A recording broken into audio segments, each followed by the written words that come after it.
Good afternoon, good morning, good evening, wherever you are in the world. Thank you so much for taking time out of your day to join us. It is the end of November. The UK has just been battered by Storm Bert, and I know that I've had a little bit of a adventure getting down from the Lake District this morning, and I am now encamped, as if you're watching, you might see I am encamped in PJ, my beloved camper van. So today we have George Warren, myself and Paul are taking the team today, and we are going to be diving into his work. And I just would like to start with a slightly different style today. And it's a quote from his website that really, really struck me as I was doing a little bit of research into this episode.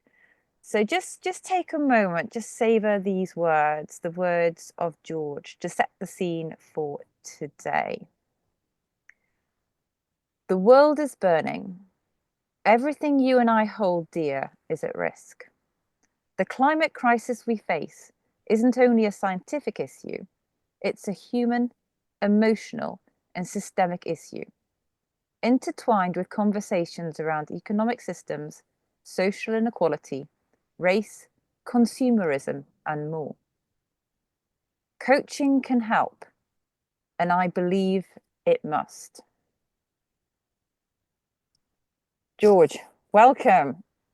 I felt that it was really, really important to place the climate crisis center stage. And just leading on from that conversation, what was it that inspired you to capture these words and then put them kind of center stage on your website? Well, thank you for starting with that. It feels a very important pillar of my work, and I think it's an important pillar of the work we do as coaches, and will become urgently and tragically ever more important. So, when I was learning to coach, I was also wondering about, well, what's the capacity of the coaching world?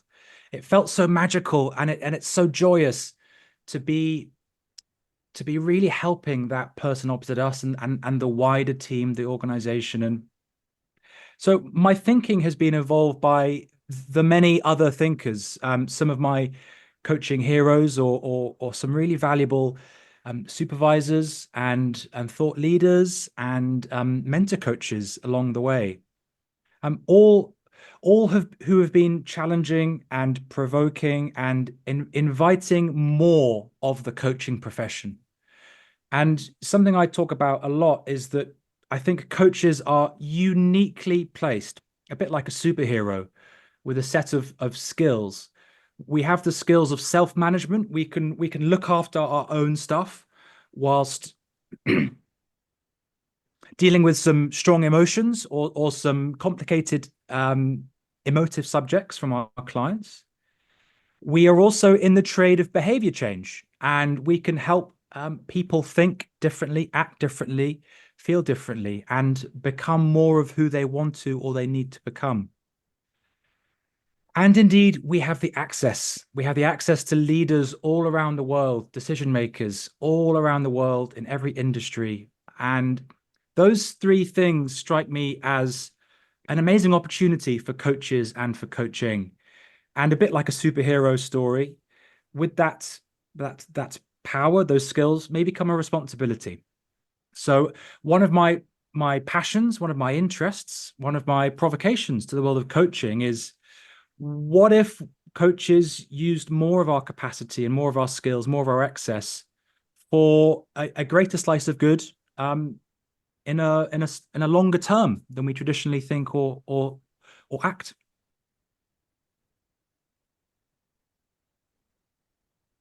That's brilliant. That's fantastic. And as I say, George, I think I love as well the system thinking. I'd like to bring that. I'm particularly keen on system thinking and the wider, organization, as it were.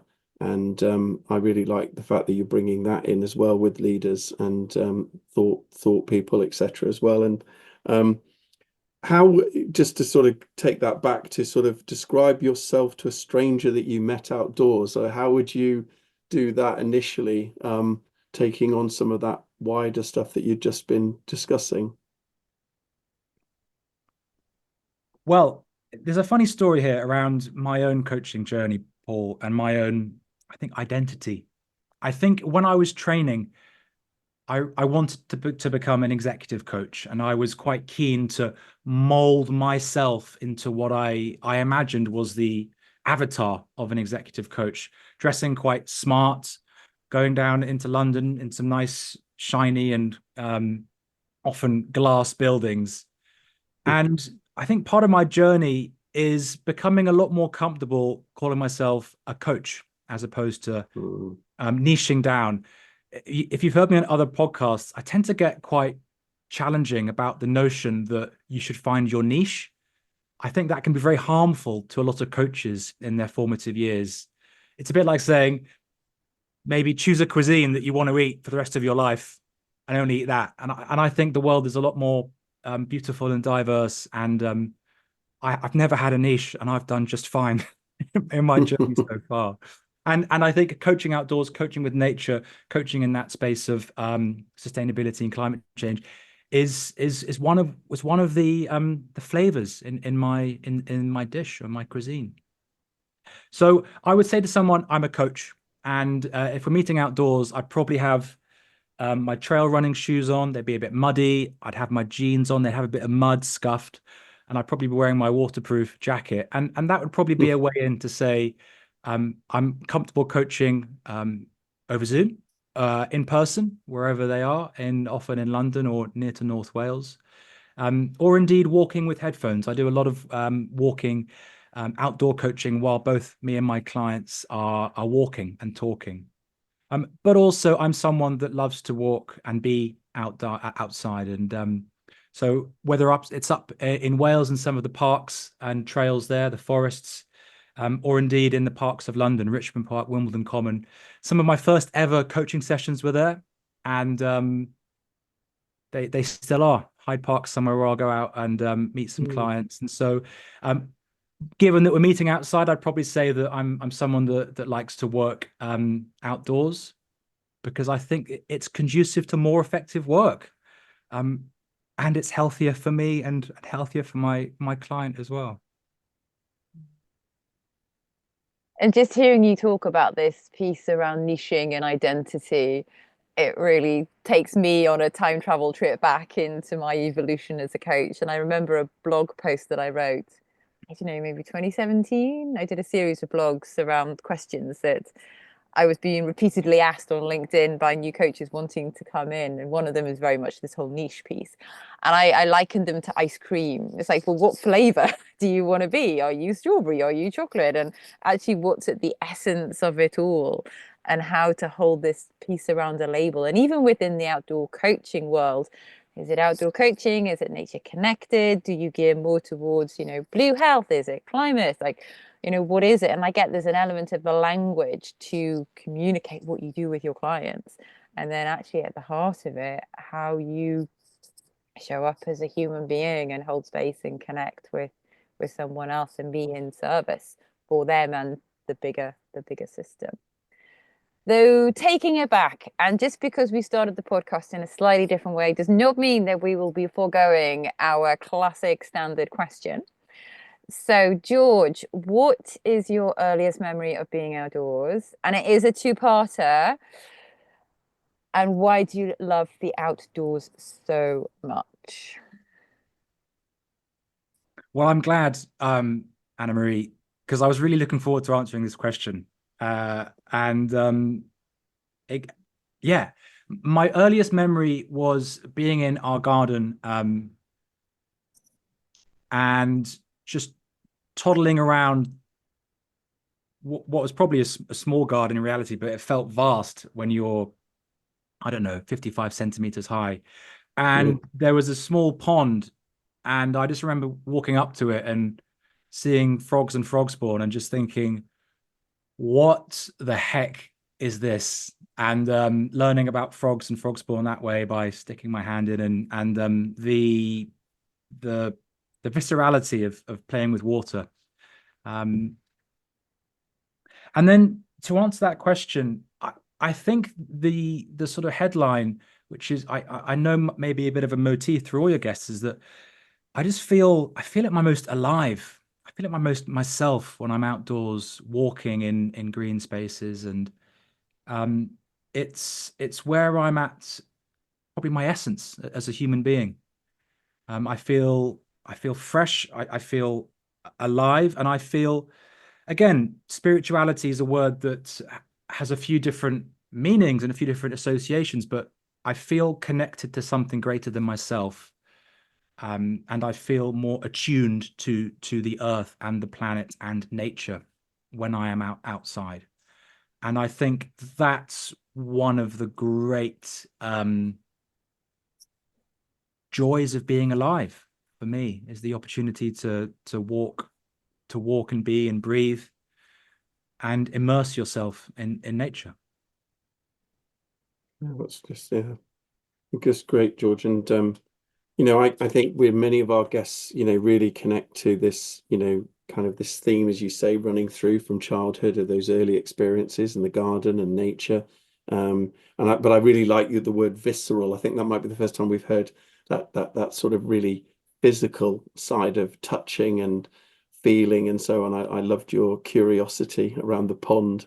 But also as well, it just, that whole, the essence of being alive and connected. And I'm interested to add to that is your connection that you said in your earlier, the suit and being, and now you've kind of evolved into a much more mud on your trousers and the trekking shoes. Is that part of that? Do you think that being experience and sort of that evolving for yourself?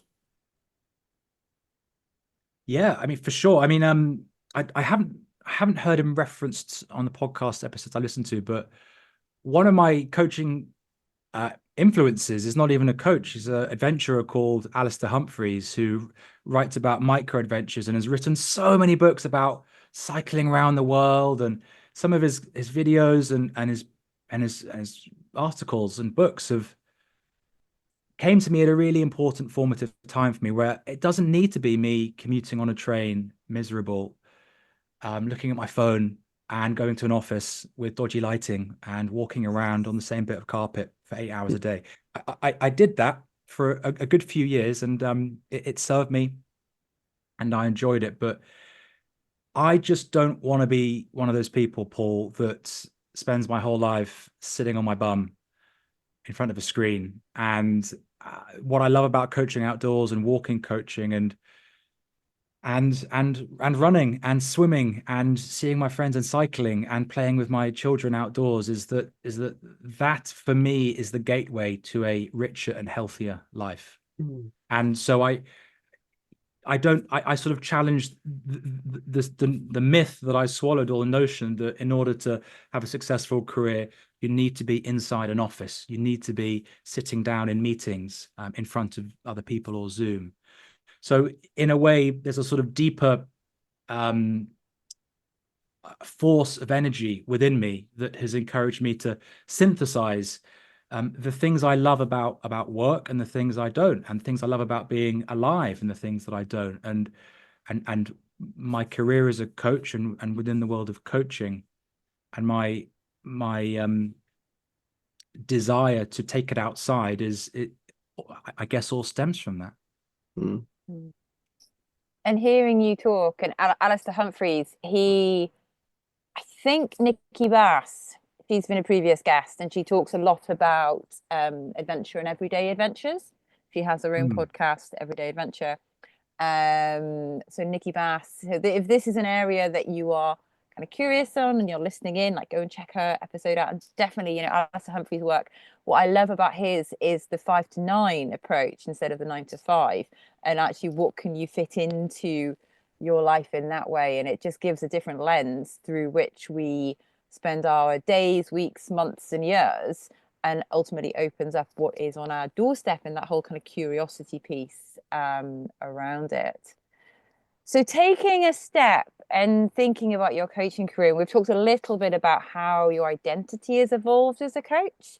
And this is more of the threads, the milestones along the way. And I'm going to pick out, I don't know, maybe three key milestones along the way that have shaped your career. What would they be? And you're referring specifically to the coaching career or Yeah. my, yeah. Yes. Kind of, Um, and clearly our careers and our expertise comes from before, and it will have played a part in your coaching career. You know, for me, looking back at my military career, I didn't even know I was going to become a coach. Though actually looking back, there is so much gold that I bring from that into my coaching career now. yeah, well, uh,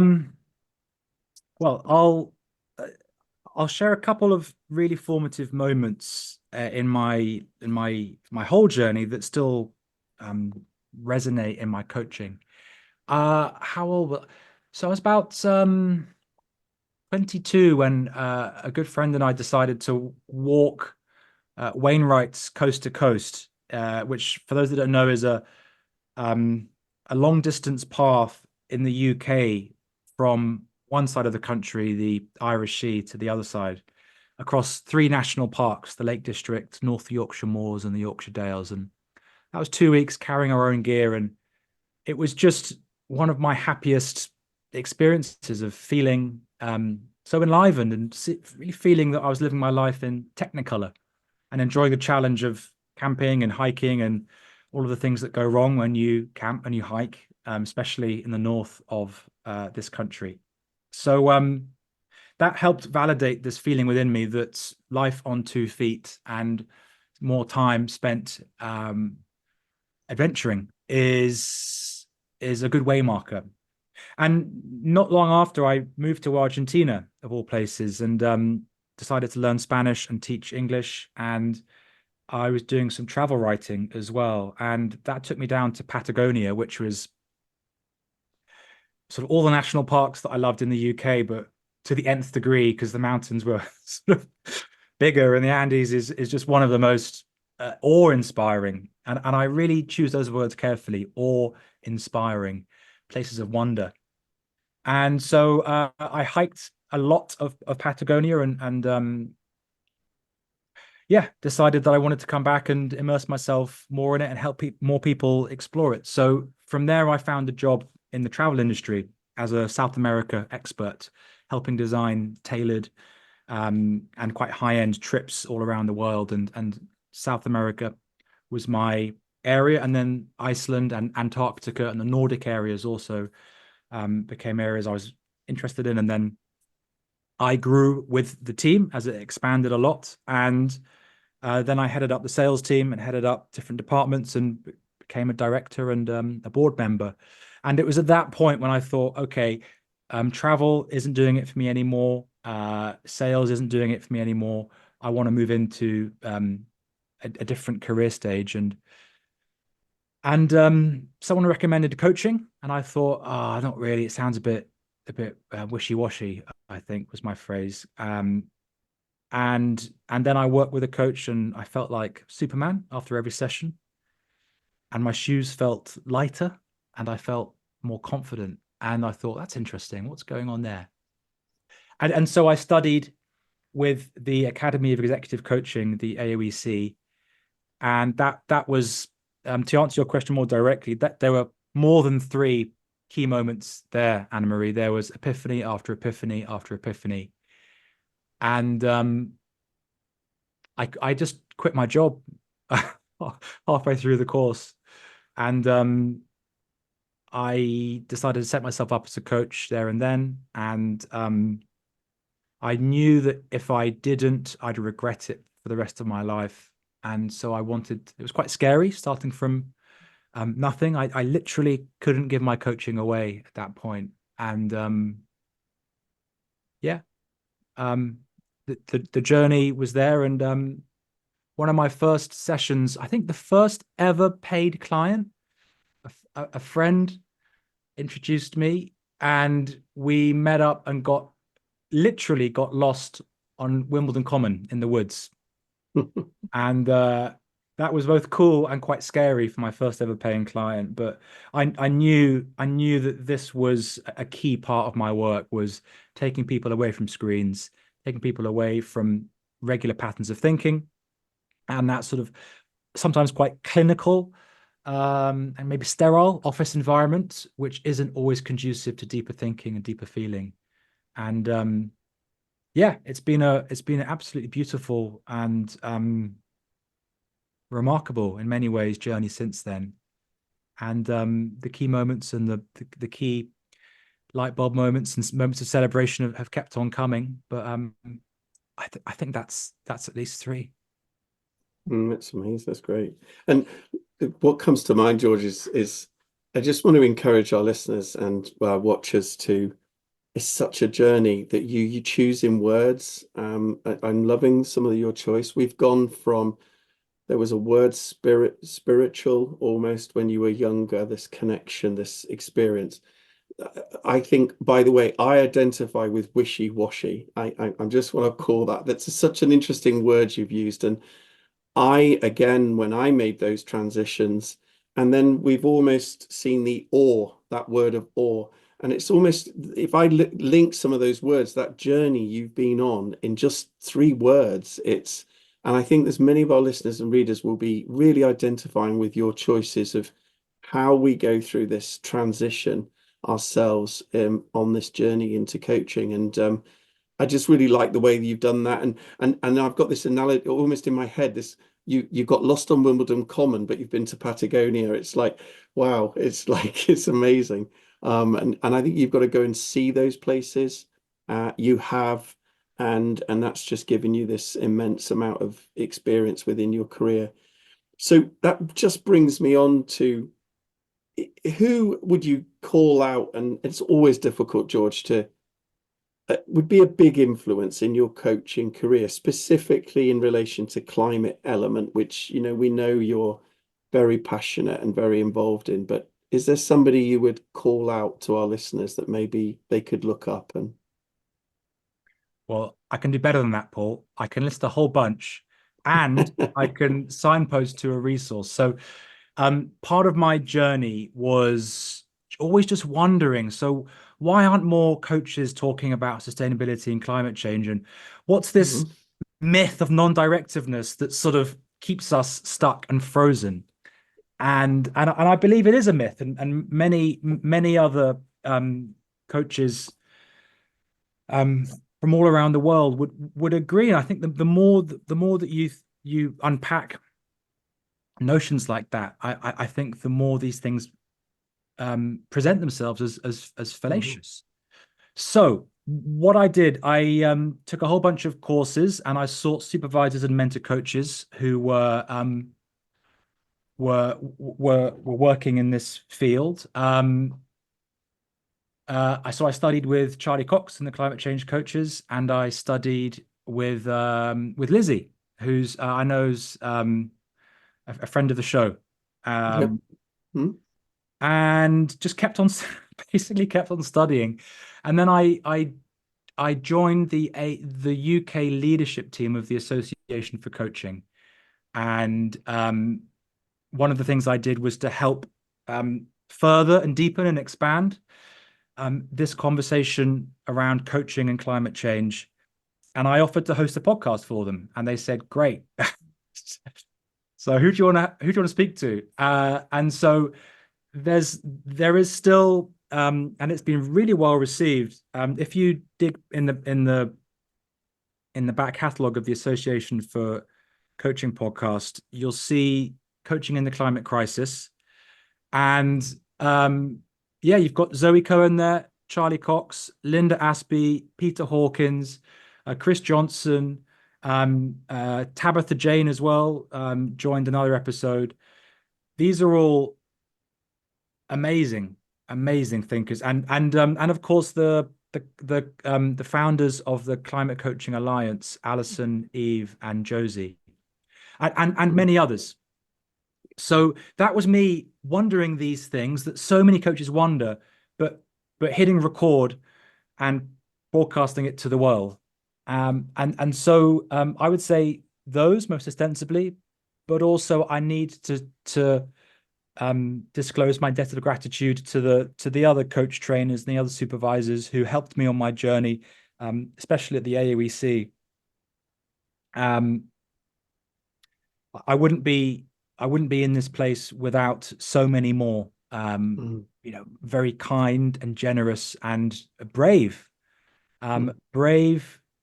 brave thinkers and brave voices. And to give you a flavor of another very formative text and piece of work, there's a book called Challenging Coaching by John Blakey and Ian Day. And that's where all the coaches when the banks went down, 2009, 2010 financial crisis. But they are talking about society, they're talking about systems, they're talking about climate change even then. And I think one of the important qualities or one of the things that's really necessary in the world of coaching is that we continue to reflect and think and challenge the industry and ensure that it is evolving in healthy and maybe helpful ways. And so, yeah, that spirit of challenge and asking questions and compassionate provocations is not only from specifically sort of natural and climate and sustainable places within coaching, but shout out to Blakey and Day for helping me on my journey for sure. There's an article, anyone who wants to geek out on this, email me, but I took their facts model and applied it to climate change a couple of years ago. And I think their model fits very nicely onto coaching around ecosystemic and climate related matters. But that's anyone that fancies a deep dive, it's out there somewhere in the internet. And thank you for paying homage to those who you have sought inspiration and learning from along your journey. And it is a real recognition that as coaches, we are indebted to so many others within our community.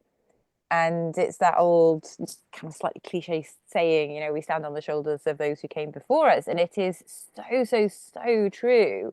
And, if you're listening, watching, have a think back over your career and who has inspired you. And if you're at the beginning of your career and this path, really thinking about who do you want to learn from and reaching out to them. And, for me, I've always sought supervisors who have challenged me directly. I've always sought difference. For example, at the moment, I'm doing some work with Sam Isaacson, and his work within AI is not my world at all. And you could almost think it's a bit juxtaposed to the outdoor world and actually the virtual realm and how does it all fit. And yet there's the themes that come up and we have so much to learn from each other. I think if you stay within the sameness, then it's just that group think, it's that echo chamber, and it's going beyond and challenging. And ultimately, as coaches, we want to be challenging others, so we need to be challenging ourselves. And it can be easy to become a little bit complacent at times. And just really easing into this piece around the climate coaching that you do and getting a little bit more granular about it and thinking about the work that you do with clients. And our community love examples. So whether you can take us on a journey with one of your clients and bring it to life, we would love to be maybe a fly on the wall, confidentiality clearly totally caveated all over it. But just have a little bit of a sneak peek into your work and illustrate it. Yeah, sure. This question and this actual topic that I'll go into comes up very much. So one of the pieces of the jigsaw I haven't mentioned is that I offered to the AUEC when I was part of their faculty team to create a climate coaching course, if we can use that phrase, which again helps coaches that want to coach at this level of depth or this level of complexity or this level of emotion with this urgency. What are the skills of a coach who wants to talk with a client about the flooding that's happening in the UK, or about the wars, and about all of this impossible to comprehend horror that is unfolding and will continue to unfold and wreak devastation long after all of us have left this planet. So what I especially find interesting about this work is that it's so complex and that it's so urgent and it's so horrific that a lot of people just don't want to talk about it.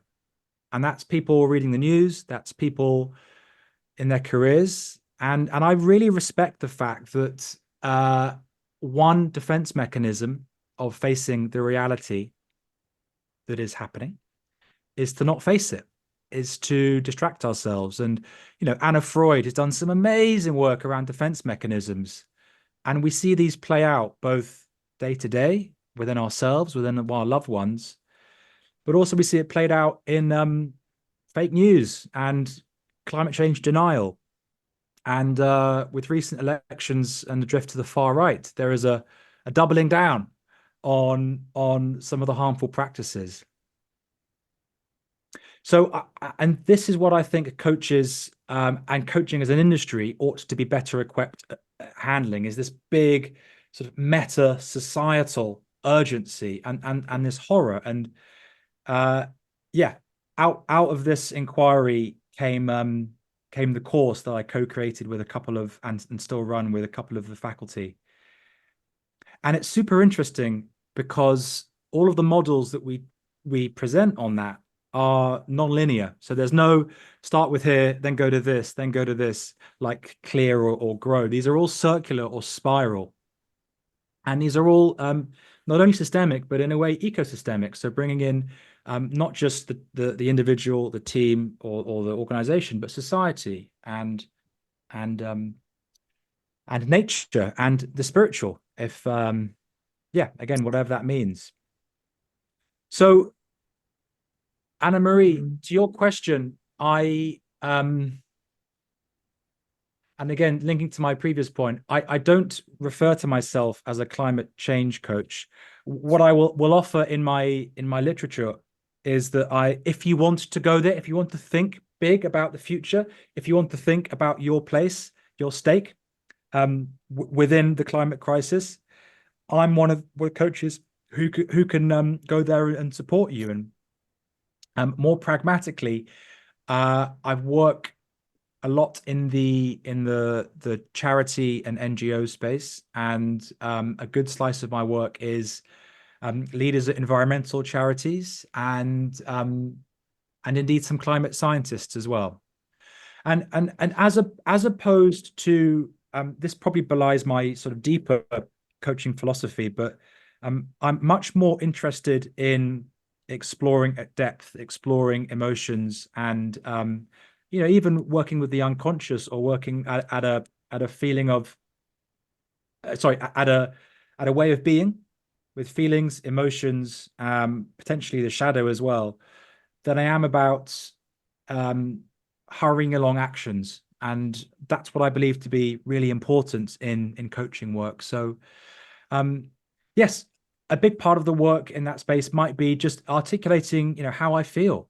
And I, shout out to the work that reconnects with Joanna Macy and Chris Johnson. That's a really beautiful framework for anyone who's interested. There's loads of free resources and courses out there. That's a great way of helping people who want to figure out how they feel, connect with their feelings, but also connect with something greater than themselves. And so, yeah, for me, this is all about doing the work on ourselves first. And that's one of the things we teach on the course is you can't really, I would say adequately or safely help someone opposite you explore their place within this unfolding, hugely complicated and urgent existential and humanitarian meta crisis. You can't really help someone with a neat model, and you can't really help someone unless you've done the work on yourself first. So going to those places yourself, figuring out how you feel, going through those dark nights of the soul, and sort of realizing that by the time my daughter is in her 80s, vast swathes of humanity may well be extinct. You know, that takes a bit of processing. And for anyone interested, I would recommend finding ways to work through those feelings first before aiming to help others with theirs. We need to, a bit like scuba divers, we need to go safely to those places ourselves so that we can safely go there with others. And you know, Climate Coaching Alliance and the Climate Psychology Alliance are two beautiful, abundant, and free resources and communities for that have helped me a lot in different ways. George, it's great, and I'd like to just explore that a little bit more in the sense that we've in the podcast that we had with Tabby Jane and stuff, and I'm fascinated to hear it come up again, and just to explore it with you. How far can we go with a client if we've not gone there ourselves? And it's an interesting thought process just to sort of, I mean, I wonder if you could expand that. I mean, if the client is gone into something very, very large in the system, you know, and are you able to go there and follow that, or is that something, as you said, you've got to go there yourself? I'm interested to sort of unpack that a little bit. Well, you know, Paul, the favorite coaching answer is it depends. There's so many factors here, like a Rubik's cube, or like a sort of multi-dimensional fractal. It depends on so many factors, right? And again, there is no right approach here. I've had similar questions asked of me many times, and I've asked the similar questions, and you know, for whatever reason, climate change is a very emotive and evocative. It's almost like a trigger word in the world today. It has so much charge to it. Like, for example, woke is another one. It's sort of shorthand, and it means different things to different people, and it can be weaponized, but it can also be used to mean so much more than it is. I think, you know, off the top of my head, some of the factor depends on what's the brief, right? What's the brief of the work? If there's an organizational stakeholder in it, what are they saying about this? Or if it's an individual piece of work direct, what's been contracted for, right? And how does that link to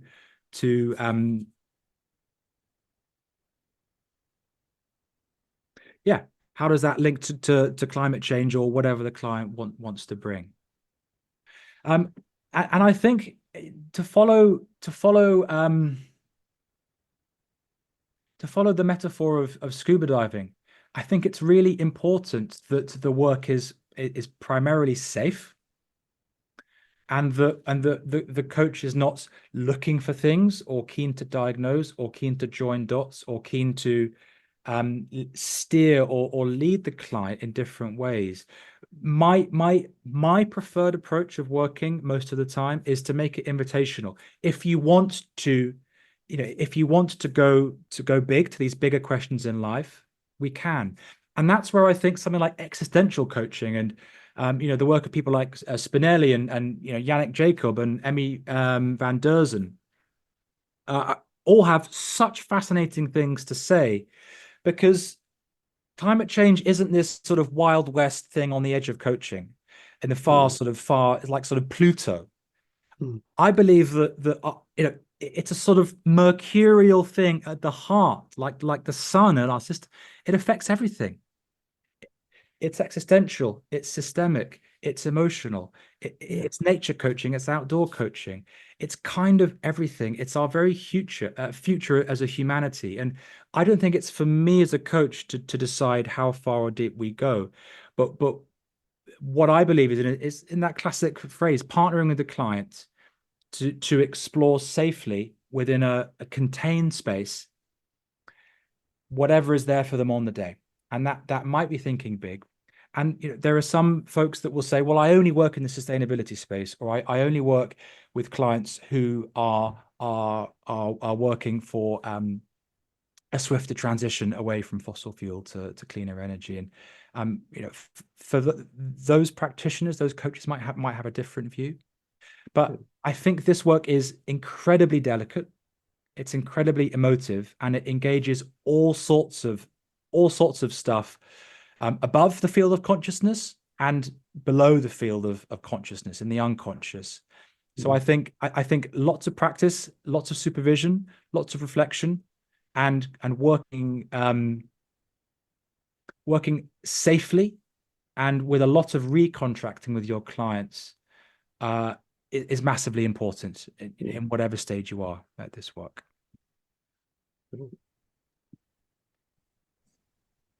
Oh, it depends. It's just so much. And yeah, I remember saying this in response many times with like it's that invitational smile, and it really takes us away from the binary thinking. Often with clients it can come through, and it's teasing apart the complexity within it all. So just to bring the climate coaching into potentially more of a practical, pragmatic, like what can our listeners take away? And within the next 24 hours, potentially, if they were interested in this, what could they do to move more into this area? Well, it depends. It depends on where they are, of course. It depends, listeners, on what your relationship is already to the future, because this is what we're really talking about. This is one of those areas of coaching and maybe business where there's actually too much information. The newspapers are telling us, we've just learned about COP, and there's a lot of cynicism in there. There's a lot of hope in there as well. I often struggle to offer a broad, quick tip or takeaway, but what I would invite you to do if you're interested is carry the conversation on. So either in your own reflective practice, or in your peer supervision, or in other communities you're part of. Linda Aspey is one of my most treasured coaches ever. And she helped articulate this feeling that I'd had growing up in the UK in the 1990s of we're living in a socially constructed silence. And you could argue that is the system wanting to keep the system in operation. But this idea that climate change is one of those things that it's a bit still taboo to talk about. If you went to some sort of community group or saw your friends and start talking about climate change, you might get a bit teased, or it might shut down, or don't kill the mood or kill the buzz. There's just this idea that it's been one of those things that you just don't talk about, or that certainly in this culture, we don't talk about that. And so what I would offer is find ways to really feel your feelings about it. If you feel grief, feel the grief. If you feel anger and overwhelm, feel it. Don't suppress it. That's probably not in the long run going to help you. So I think it all starts with work on yourself and starting the conversation and feeling how you feel, and just challenging some of those myths that you might have swirling around your head. Coaches should be non-directive. Coaches shouldn't talk about climate change. We need to follow the client's agenda. All of these are helpful in our training. And I would say less and less and less helpful the more we evolve and mature and the more sophisticated as coaches we become, until you get to a point where you can view these kind of like, in a way, stabilizers that helpful for learning on a bike, but ultimately real life is a lot more nuanced than that. And a lot of coaches out there openly challenge these ideas as overly simplistic, and coaching is a lot more nuanced than that. So reflect, feel your feelings, work these things through, and educate yourself. Educate yourselves about what's out there. Listen to some of these resources, and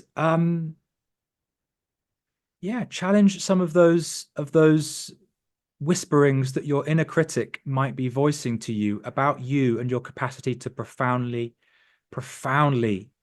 help the person opposite you and help all the systems they're part of. And yeah, it's a beautiful journey to go on, because, you know, however many years ago, I just thought, who am I to talk about climate change? And I worked through a huge amount of insecurity and guilt and shame around my ignorance and around my practices. And I've gone on to help a lot of people in this subject. And I have a big interest in eco anxiety and how our relationship to climate change manifests within ourselves. And, you know, I've done some talks with a few organizations around the world, and it would have been very easy for me to keep silent and think, well, no one else is talking about it, or coaches shouldn't do that, or I should follow the client's agenda. And these are just myths. These are just fallacious stories that we tell ourselves. So I would offer every listener, grab a notebook or pick up the phone to someone and talk these things through and explore what is my role? What is my possible role within what's happening? And how can I use my skills and my resources, not only as a coach, but as a human being, to really move towards a more better future, because all the signs say that things are going to get a heck of a lot worse before they get better. So, you know, shout out to someone like Rupert Reed, who's done a lot of work in this space. The work now for us as coaches and as a species is to minimize the effects and prepare as best we can for what's happening, because it's going to happen, and it's already happening, as we can see wherever we are in the world. So it's all about minimizing the damage.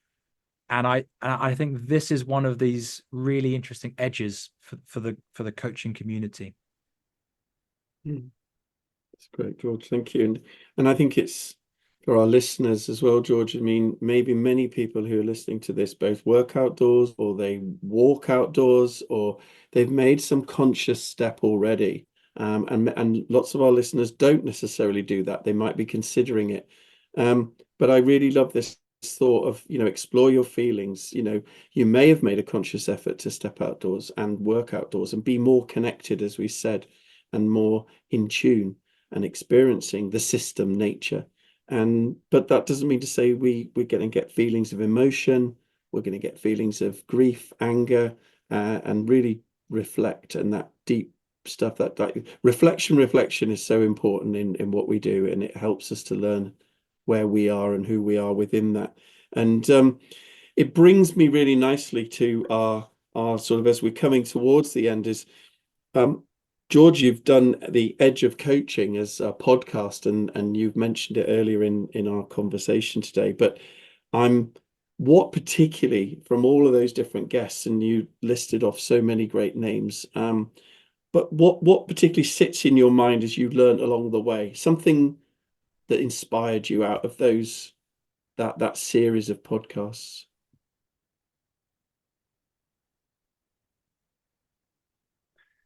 It's, you know, Paul, you're asking me to choose between my favorite children here, and I'm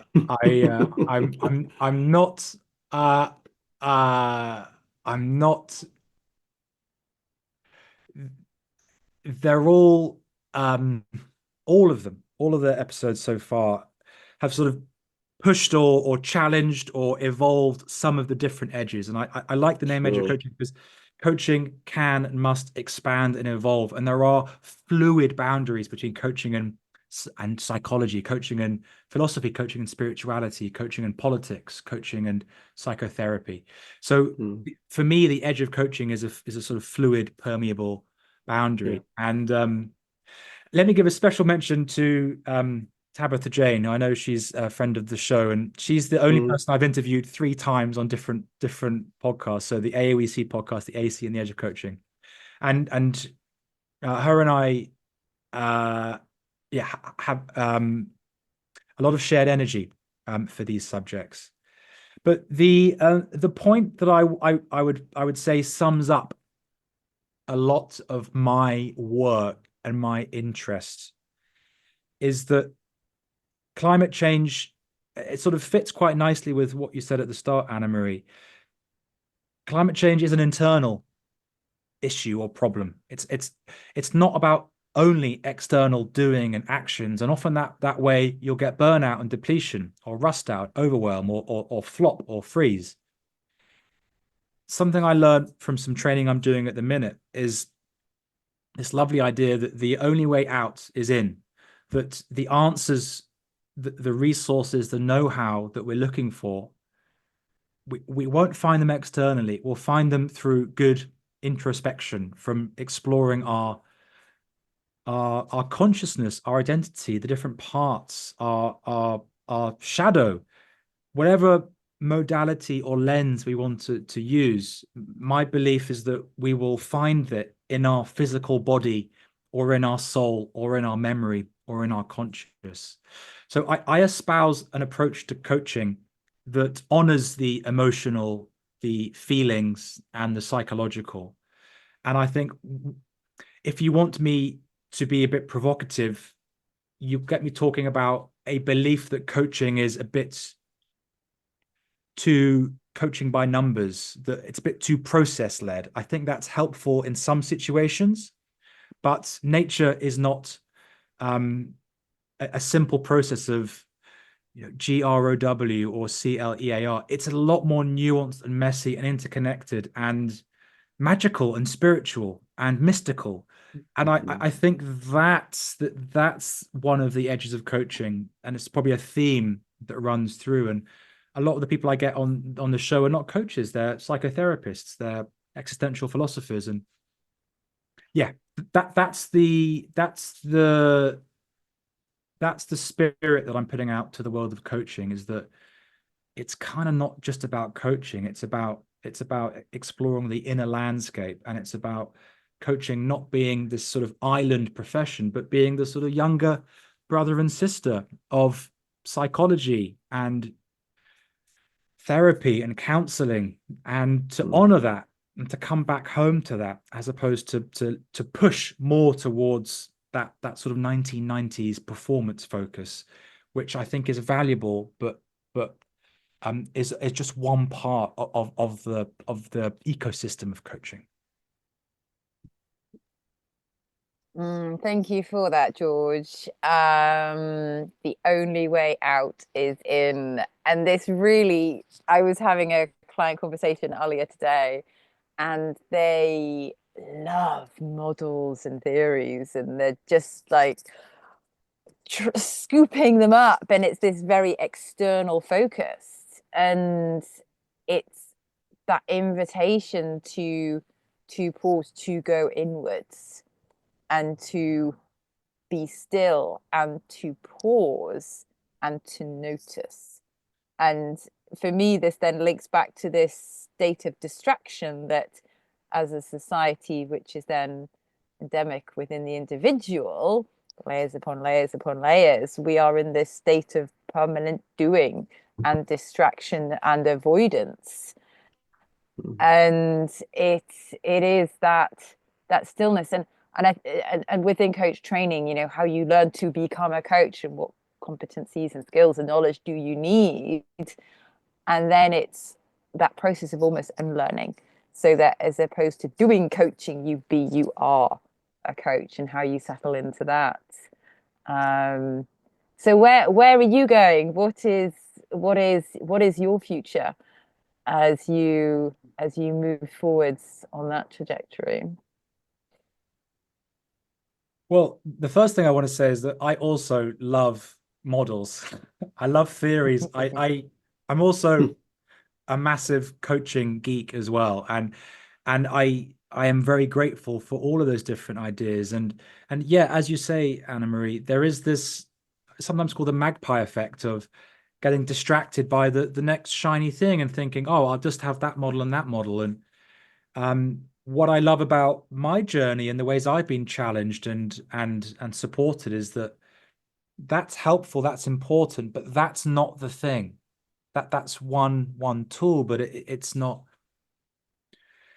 it's not it's not the thing to aim for as a coach, is to fill your brain with more and more and more models. You know, the map is not the landscape.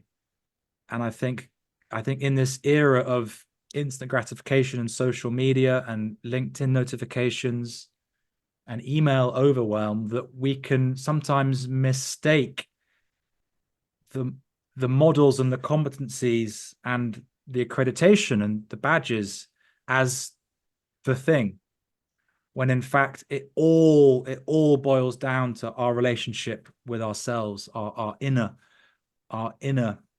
landscape, and our comfort with not knowing, and our presence. So I I will continue to do the work I'm doing. So I write a lot, and I have a whole bunch of podcast episodes to edit and to put out to the world with the Edge of Coaching. And as well, next year sees me launch some of my own short courses as well. So there's a 2-day course around challenge. I mentioned there's a 2-day course around coaching outdoors as well, and the transition from coaching on your bum in front of a laptop to taking it outside, and really working with the environment as a co-coach, as working with nature, and letting nature do the coaching for you. That's something I really value.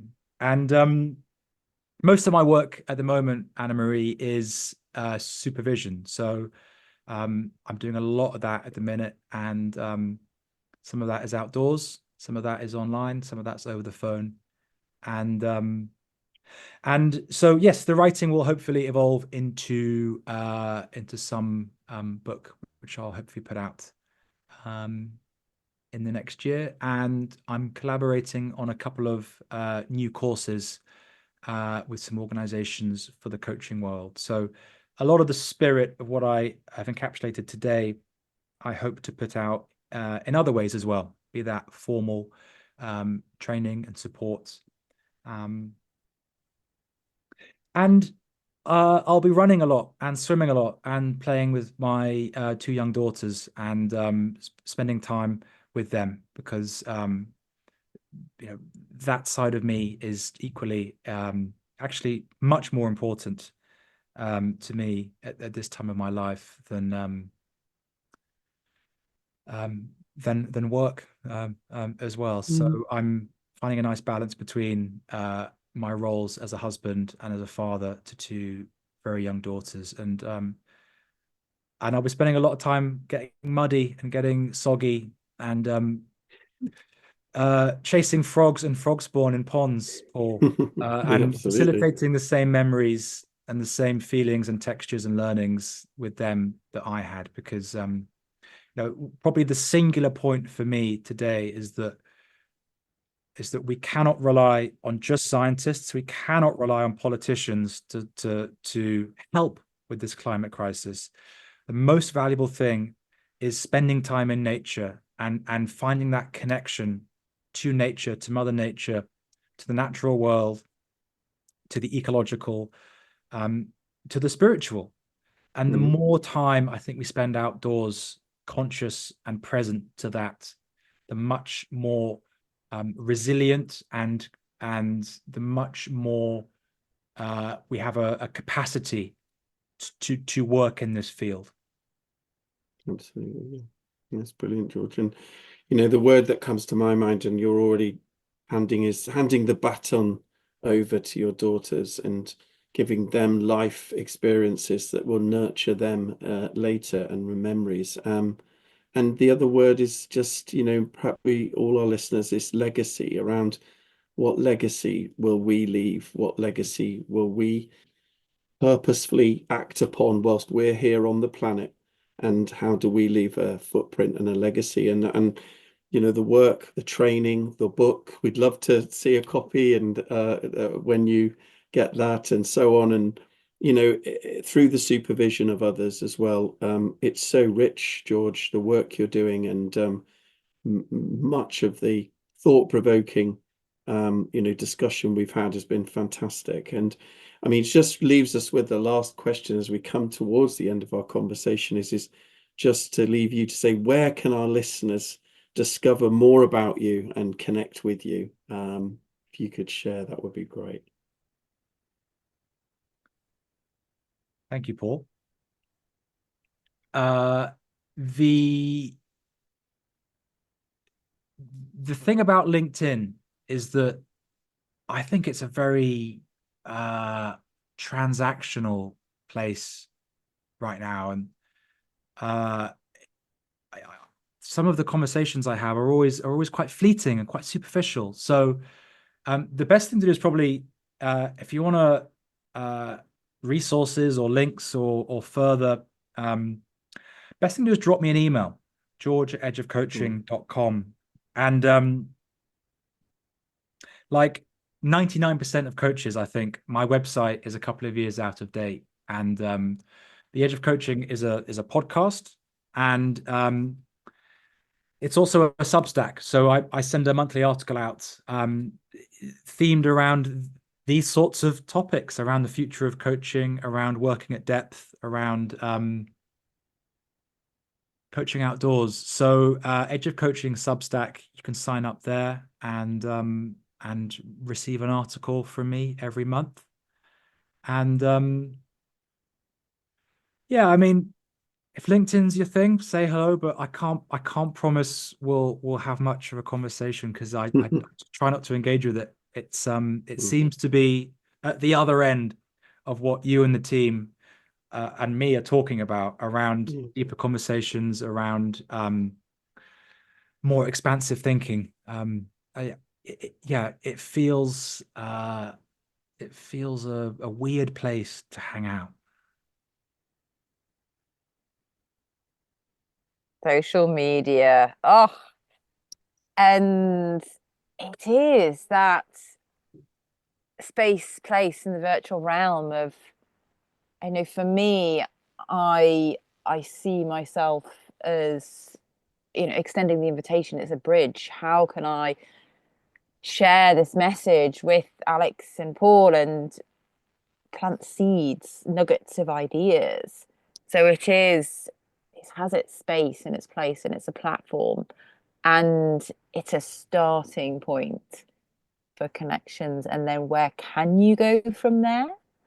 And for me, it's been then the opportunity to have a real conversation, and that's where it's spending time. And I'm always grateful to anyone who has given their time for me to have a conversation, and I'm always open for individuals to reach out. And I know with our guests, it's a common theme again, that coaches are so generous and are so passionate about what they do, that they are willing to take the time to respond to an email, to create space, whether that's for a walk, whether it's for a virtual walk, whether it is for a coffee. So it's that starting point. And yeah, LinkedIn, Facebook, Instagram, however that aligns with your world or not, it's something that we all need to come to terms with. And ultimately, at the heart of it, what is real, what is authentic, what is you, what works for you. George, any final words before you depart our company today? Well, I'd like to extend a deep gratitude to the three of you for this wonderful podcast, this wonderful conversation today, and some really beautiful questions and reflections. And my gratitude to those listening for joining us for this. It feels that this is one of the maturations or evolutions of coaching, and that's a field I could speak for hours on, but I really feel a sense of sort of palpable, embodied spirit in this conversation today with you both, that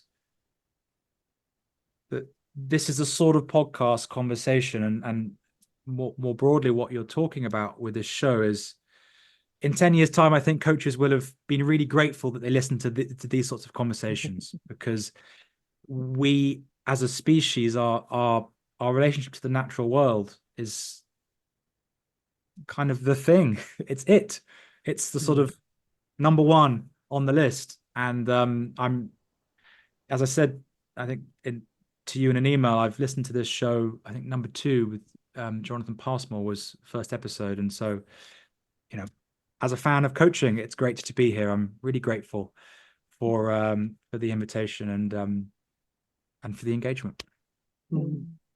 Thank you. Thank you so much for your time today, for sharing your insights, your wisdom, and how you have peppered the conversation with so many resources. And we will be extracting them out and putting links in and on your website episode page. If you're listening and watching, use this to signpost what has piqued your interest, and go and read, digest, and learn more. And as ever, we would love to hear your thoughts, whether that is via LinkedIn or whether that is direct to George by email or to ourselves.